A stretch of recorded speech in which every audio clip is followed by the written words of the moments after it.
What are some examples of things that you found in your research that people would pick as a goal to signal something else?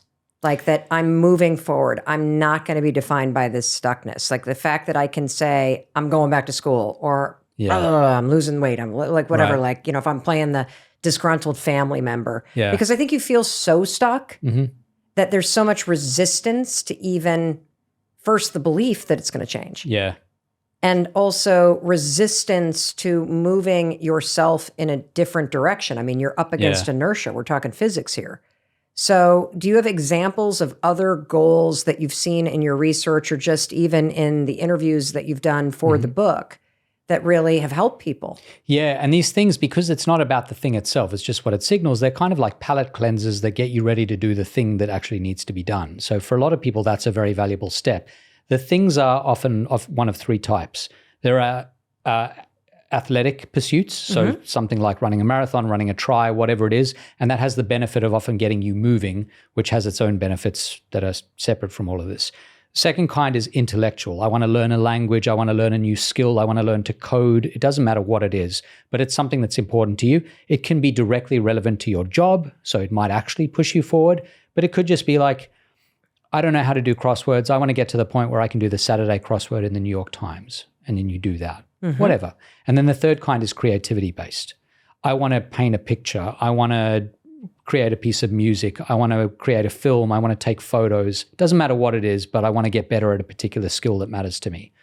All of those are very valuable in showing you that you can have forward motion, that you can make movements towards a goal. It doesn't matter. Everyone has their own preference about which one works, but they all seem to work pretty well. I can give you a bunch of examples from my family. So my husband, Chris, has completed that online fitness challenge 75 hard 4 times now.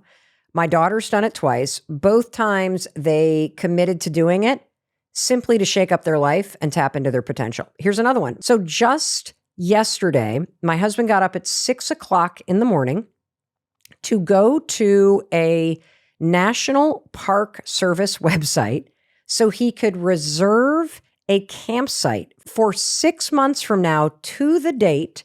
And believe it or not, by the time he logged on to the website at 6 o'clock in the morning, his top 2 choices were already reserved. He got his third choice for a campsite up at the national park so that our family can climb Mount Katahdin. Now, here's what's cool about that. We're not doing it yet.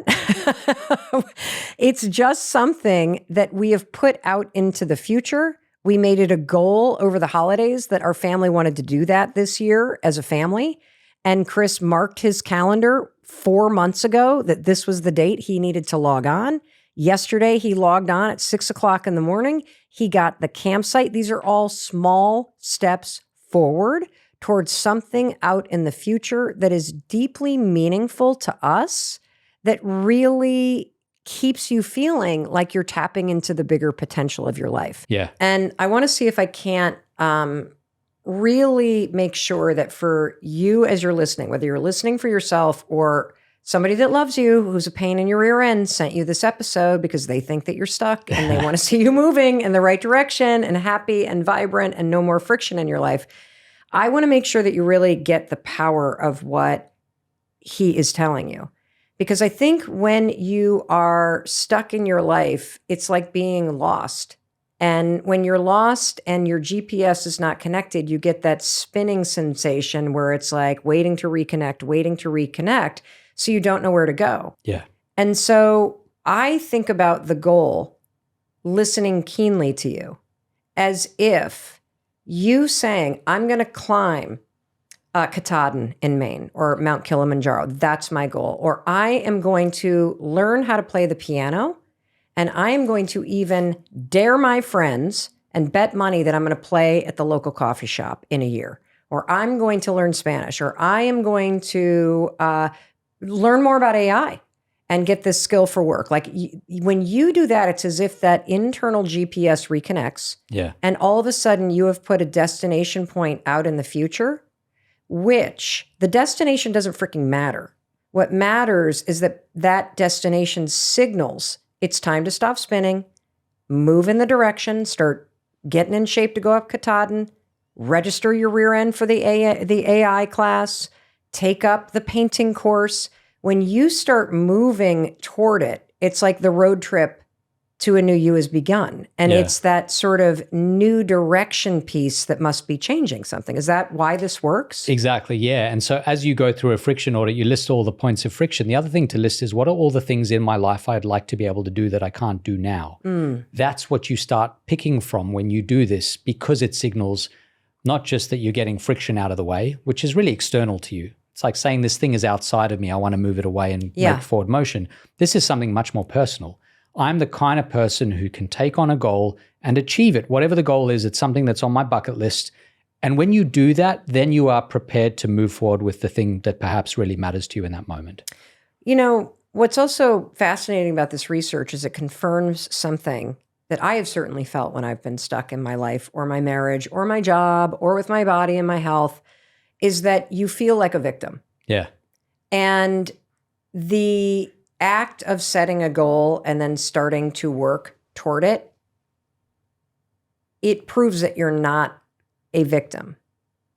Why is it so critical to have something meaningful that you're working on in your life?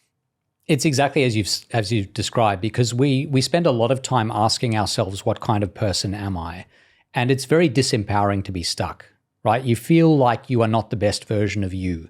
Whether it's a particular stuckness, I'm trying to do this very narrow goal and I can't do it. Whether it's I just feel kind of blah and I'm not making forward progress. Either way, you're not looking at yourself in that moment saying, I'm an efficacious person who can get stuff done. You know, what does efficacious mean? I make things happen. Got it. Okay. I have efficacy. I can make things, the outcomes that matter to me happen. That's not how you feel in that moment. You feel kind of disempowered and powerless and not very good. And so the thing about creating a goal that's maybe meaningful to you, it's on a bucket list, and succeeding is that it tells you that you are actually someone who can get stuff done. It counteracts and contradicts that feeling of helplessness. And once you know that about yourself, you are in a much better position to try something, tackle something that's really big and meaningful, that's maybe been a sticking point sometimes for months or years, rather than being in a position where you're like, oh, I feel terrible, now I'm going to just try this thing that's really overwhelming. You're not in the best position to do that in that moment of powerlessness. You know, I have this interesting question that I want to ask you. And I don't know if you researched this, but given that so many of us are going to share this episode with somebody that we love. Yeah.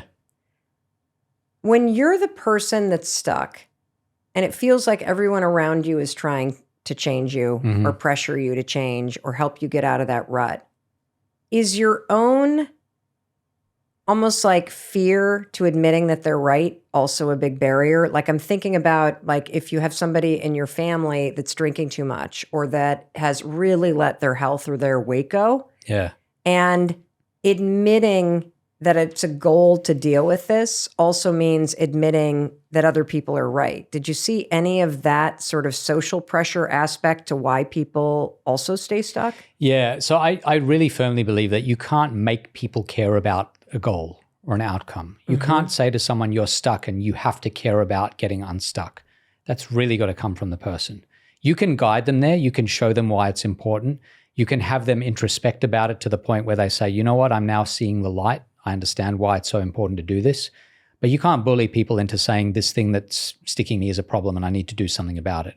So I think the best thing you can do as a loved one, as a friend, as a family member is to make it, without being judgmental, is to make it as clear as possible why this thing matters and kind of gently guide this person along in that direction. Show them that it matters and have them answer some questions about it. That's the best thing you can do, is ask questions. Do you want this thing to change? Do you think it could be better? The friction audit is a great example of this because it means it's not about them. It's not confronting. It's, you just say, hey, this is not about you, but tell me all the things that are kind of annoying to you right now. Like what's a friction point? And by pouring out all of those things onto the page, you then have something you can latch onto and at least say, hey, this seems like it's an issue for you. Let's work on it together. Yeah. Rather than telling them, here's your problem, we're going to fix it together, which often leads people to push back. You do a lot of work with companies. So how does this work apply if you feel like you're on a team and the team's stuck? Yeah. So, I mean, that's originally where I started doing this work, was with companies. It wasn't with individuals, but it was the same idea that companies, either in the way they interact with customers or internally in their operations, have sticking points. Every company, no matter whether it's big or small, even more if it's big, will have this series of bottlenecks and sticking points and red tape and bureaucracy they need to deal with. And so this is an attempt to figure out where those points are. It's also, when you're dealing with customers, a lot of my work is on consumer behavior and human judgment and decision making. Humans don't like stuff that's hard. And if you are losing people in a sort of funnel in your interactions with them, in a sales funnel, moving towards making a particular sale, all of those points where you lose them, you can almost always put it down to friction. Like you're asking them to do an extra thing, an extra click on a website, go to an extra page, make a phone call, make a text, send an email. And so I work a lot with companies to say, let's figure out where those friction points are and see if we can track what sort of effect it has when we remove those from the process. I'm ready to have a breakthrough. I'm ready to help you have a breakthrough.